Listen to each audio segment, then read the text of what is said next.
नमस्कार मित्रांनो, मी राजेश साबळे. तुम्ही पाहतात थोडेसे मनातले. KGF, कांतारा, सलार हे नाव ऐकत्यात डोळ्यासमोर येतात भव्य सिनेमे, मोठी कथा आणि जबरदस्त सिनेमॅटिक अनुभव. पण आता हीच कंपनी मराठी सिनेमासृष्टीमध्ये पाऊल ठेवत आहे आणि घेऊन येत आहे एक असा चित्रपट ज्याचं नाव लोकांचं लक्ष वेधून घेत आहे. त्याचं नाव आहे येतो का नाय. तर हा चित्रपट नेमका काय आहे, या चित्रपटामध्ये असं काय खास आहे की संपूर्ण सिनेमासृष्टी याबद्दल चर्चा करत आहे.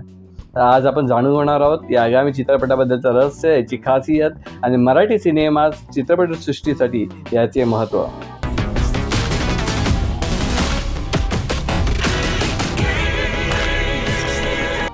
भारतीय सिनेमामध्ये आज जर एखादा प्रोडक्शन हाऊस मोठ्या दर्जाच्या सिनेमासाठी ओळखला जात असेल तर त्यामध्ये हुंबाले फिल्म्स अग्रस्थानी आहे.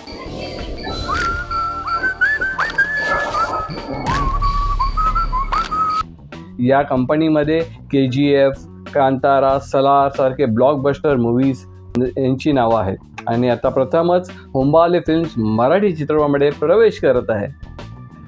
येतो का नाय नेमका आहे तरी काय? हा चित्रपट एक चित्रपट नाही आहे, तर एक हिप-हॉप म्युझिकल ड्रामा आहे. हो, म्हणजे मुंबईच्या रस्त्यांवर गल्लीबोळ्यांमध्ये वाढलेला जो रॅप संस्कृतीबद्दलची ही जी ओळख आहे, ही तरुण आपल्याला दाखवणार आहेत. आजच्या जनरेशन झेड पिढीच्या भावना, त्यांची भाषा आणि त्यांचे स्वप्न या चित्रपटातून आपल्याला दाखवले जाणार आहेत. सर्वात मोठी उत्सुकता म्हणजे मराठी सिनेमामध्ये आजपर्यंत अनेक प्रकारचे चित्रपट तयार झाले. कॉमेडी आले, प्रेमकथा आल्या, सामाजिक विषय आले, पण मुंबईच्या हिपहॉप कल्चरवर आधारित एवढ्या मोठ्या स्तरावर चित्रपट अजूनपर्यंत आलेला नाही किंवा फार कमी पाहायला मिळेल. त्यामुळे हा चित्रपट मराठी सिनेमासाठी एक मोठा काही गेम चेंजर ठरू शकतो. या चित्रपट दिग्दर्शन करत आहे सारंग संजू साठे. त्या लेखनात त्यांच्यासोबत आहेत सुजय जाधव यांचा सहभाग यामध्ये आहे. विशेष म्हणजे रॅप आणि स्ट्रीट कल्चरची जोडलेली संस्कृती ह्या चित्रपटामागे असल्याने त्याची ऑथेंटिसिटी वाढली आहे. या चित्रपटाचा पाया हा हिप-हॉप असेल तर संगीत हा त्याचा आत्माच आहे. चित्रपटाचे संगीत A.V. प्रफुल्लचंद्र हे देत आहेत. जर गाणी आणि रॅप प्रेक्षकांना भिडले तर हा चित्रपट फक्त थिएटरपुरता मर्यादित राहणार नाही, तर social media, Instagram, YouTube reels, शॉर्ट्समध्ये खूप फेमस जाणार आहे.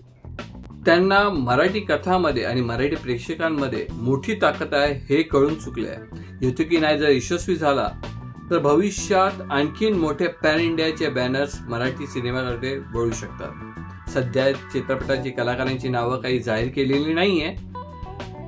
शूटिंग मुंबईमध्ये सुरू आहे आणि याच गोष्टीमुळे प्रेक्षकांमध्ये आणखीन उत्सुकता वाढली आहे. KGFने बॉक्स ऑफिस हादरवला, कांताराने लोककथाला जागतिक स्तरावर पोहोचवलं आणि आता हुंबाले फिल्म्स मराठी हिपहॉपच्या दुनियामध्ये प्रवेश करत आहे. येतं की नाही खरंच मराठी सिनेमासाठी एक मोठा गेम चेंजर ठरेल का? तुमचे मत काय कमेंट बॉक्सवर जरूर लिहा आणि अशाच मराठी सिनेमाच्या अपडेटसाठी चॅनलला सबस्क्राईब करायला विसरू नका. मी राजेश साबळे थोडेसे मनातले पुन्हा घेऊन येऊ. तोपर्यंत जय हिंद.